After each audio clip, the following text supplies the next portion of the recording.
அண்மை செய்தி. தமிழகத்தில் 10க்கும் மேற்பட்ட இடங்களில் தேசிய புலனாய்வு முகமை அதிகாரிகள் ரைடானது நடத்தி வருகின்றனர்.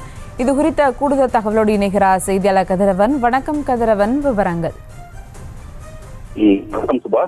திருச்சி, தஞ்சை, புதுக்கோட்டை, ஈரோடு உள்ளிட்ட பல்வேறு மாவட்டங்களில் இன்று அதிகாலை இருந்தால் 10க்கும் மேற்பட்ட இடங்களில் தேசிய புலனாய்வு முகமை அதிகாரிகள் சோதனையில் ஈடுபட்டு வருகின்றனர். இதன் ஒரு பகுதியாக தஞ்சாவூர் மாவட்டம் சாலிமங்கலத்தைச் சேர்ந்த அப்துல் காதர் வீட்டில் சோதனையாக நடைபெற்று வருகிறது. இதேபோன்று அப்துல் காதருக்கு சொந்தமான புதுக்கோட்டை மாவட்டம் மண்டையூர் காவல் நிலையத்திற்கு உட்பட்ட வரகாடு என்ற பகுதியில் வசித்து வரும் அந்த பகுதியிலும் அவரது எதிர்ப்புடன் இன்று அதிகாலை முதல் சோதனை இவர் தடை செய்யப்பட்ட காய்கறி அமைப்பிற்கு ஆதரவாக செயல்படுவதாக இந்த நடைபெற்று வருகிறது. மேலும் தஞ்சாவூர் மாவட்டம் சாலிமங்கலத்தை சேர்ந்த அப்துல் காதர் இவர் மகன் அப்துல் ரகுமான் இவர் உறவினர் மீது திருச்சி சுப்பிரமணியபுரத்தில் உள்ளது. வந்துள்ளார். அப்துல் ரகுமான் திருச்சியில் இருப்பதை செல்போன் டவர் மூலம் அறிந்த எண்ணெய் அதிகாரி காலை முதல் சுப்பிரமணியபுரத்தில் அப்துல் ரகுமான் வீட்டிலும் வருகின்ற அவரை ஆய்வு செய்தனர்.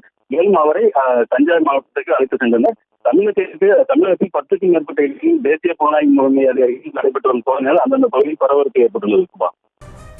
விவரங்களுக்கு நன்றி கதிரவன்.